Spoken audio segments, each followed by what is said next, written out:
गोरा अपनी family life में दोबारा से जा रहा है, लेकिन उन्होंने हमारे माशरे में क्या कर दिया, ओल्ड एज का कॉन्सेप्ट पाकिस्तान जैसे ममालिक में आ गया। जो आपको दिखता है और जो आपको सुनाई देता है उसका आपके दिमाग पे असर भी उतना ही होता है। यहाँ पे फॉरेन कल्चर लाया जाता है कि किस तरह से हमारी रवायात को बर्बाद किया जाता है।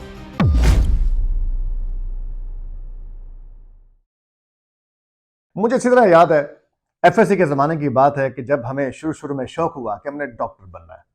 बायोलॉजी की हमने किताब पढ़ी तो हमें महसूस हुआ कि ये हमारे बस की बात नहीं है।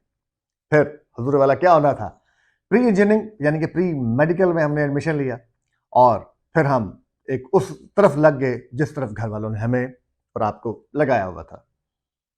इस पूरी की पूरी बात करने का मकसद सिर्फ ये है कि जब पाकिस्तान 1947 में बना था तो नारा कोई रोटी कपड़ा और मकान का नहीं था। एक लीडर का विजन था, एक मकसद ये था कि अलग से एक मुमलिकत बनानी है जहां पे मुसलमान आबाद हो सकें, रह सकें और इन चीज़ों के मुताबिक ज़िंदगी को गुजार सकें।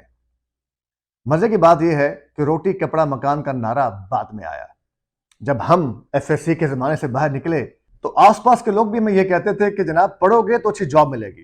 फिर हम टेलीविज़न देखते थे तो वहाँ पे भी हमें यही सुनने को मिलता था कि यार कि पढ़ेंगे तो अच्छी जॉब मिलेगी। अब मकसद ये सब चीज़ें बताने का, बयान करने का ये है कि हमें तब से ही बताया गया, सिखाया गया और हमारी स्पून फीडिंग की गई कि पढ़ोगे तो जॉब मिलेगी। अच्छा, ये जो जॉब का फैक्टर है ये वैसे नहीं आ गया। अगर हम इसको नोटिस करें तो ये अर्ली 80s की बात से लेकर अब तक आप देखें तो मीडिया ने, आसपास के लोगों ने ये स्पून फीड किया हमें। कभी हमें नजर ये नहीं आया कि यार कि हमें कुछ कारोबार भी करना चाहिए। अच्छा, वो माइंड सेट बनाता गया, वो मीडिया आपका हमारा माइंड सेट बनाता गया कि पढ़ोगे तो अच्छी नौकरी मिलेगी, अच्छी नौकरी बैंक की मिलेगी, आप ये करेंगे, आप वो करेंगे।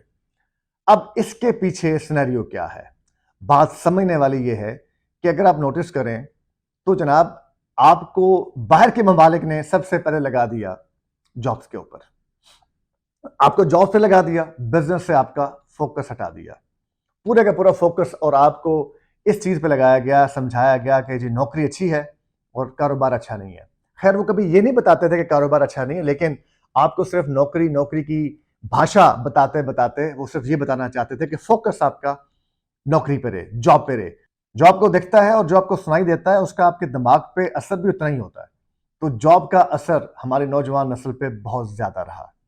फिर एक वक्त ऐसा आया जब हमें सुनने को ये मिलता था कि जी अब्रॉड में ओल्ड एज होम्स बना दिए गए कि बूढ़े लोगों को वहां रखा जाता था। अब आज के दिन अगर हम बात करें स्पेसिफिकली तो हमें बड़ा इंटरेस्टिंग ये फैक्टर मिलेगा कि आज गोरा, जी हां हजूर वाला, गोरा आज क्या कर रहा है, गोरा अपनी फैमिली लाइफ में दोबारा से जा रहा है। आप उनकी रिसेंट मूवीज उठा के देखें तो आपको मिलेगा कि वो फैमिली लाइफ में दोबारा से इन्वॉल्व होने की तरफ जा रहे हैं। लेकिन उन्होंने हमारे माशरे में क्या कर दिया, ओल्ड एज का कॉन्सेप्ट पाकिस्तान जैसे ममालिक में आ गया। यहां पे एक प्राइवेसी का कॉन्सेप्ट आ गया। चीजें यहां पे बदलती जा रही हैं और ये बदलती जाएंगी। गोरा कल्चर ने क्या किया, पहले उन्होंने आपको जॉब पे लगा दिया, फिर उन्होंने आपको इस चीज पे लगा दिया और अब वो खुद वापस जा रहे हैं अपने फैमिली कल्चर की तरफ दोबारा से। तो कैसा ये इंटरेस्टिंग मामला है। सूरत हाल ये है कि हम इन चीजों को देख भी रहे होते हैं, सुन भी रहे होते हैं, समझ भी रहे होते हैं, लेकिन हम फिर भी नहीं समझते। शायद जितनी चीजें होती जा रही हैं शायद हम समझना ही नहीं चाहते। लेकिन आपसे गुजारिश यह है कि हम जितनी जल्दी इन चीज़ों को समझ लेंगे तो हमें अंदाज़ा होगा कि मीडिया गिमिक्स क्या हैं या किस तरह से यहाँ पे फॉरेन कल्चर लाया जाता है या किस तरह से हमारी रवायात को बर्बाद किया जाता है।